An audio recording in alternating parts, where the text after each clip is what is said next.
Hello and welcome. I'm Otis Landerholm. I'm the founding attorney here at Landerholm Immigration A.P.C, where we fight for your American dream. And today I want to answer the question, what is good moral character? All right, what is good moral character for immigration cases? All right, we are not talking about we're not talking about whether or not you've ever done something that you feel like is bad or wrong.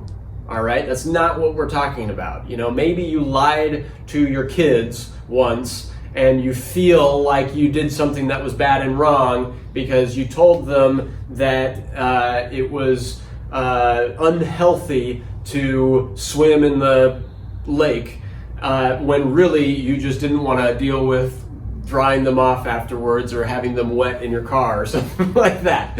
All right? Lying to your kids does not make you a person of bad moral character for an immigration process. So let's just talk about what we're talking about. All right? Today I want to talk about what is quote unquote good moral character for immigration purposes. For immigration purposes, it's almost defined backwards in the Immigration Nationality Act. All right? And by that I mean it's not defining who is a person of good moral character. Instead, it's defining who is not a person of good moral character.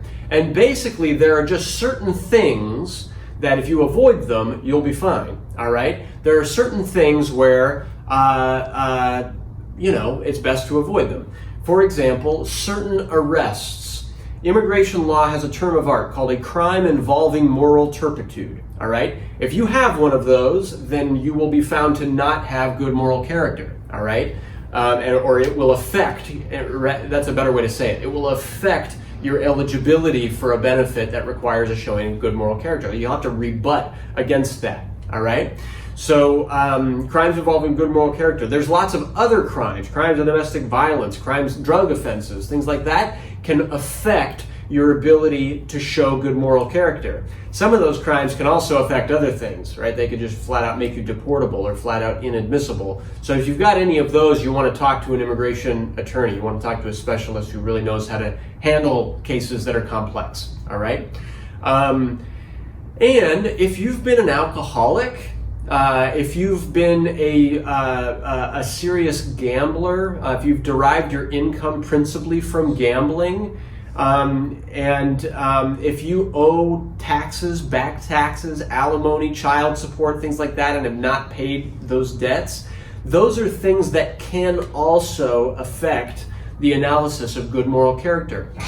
They don't necessarily mean that you're automatically going to be denied on good moral character grounds, but you're going to need to show a lot of things in favor of your case in order to show that, look, in the balance of everything, yes, in fact, you are a person of good moral character. All right?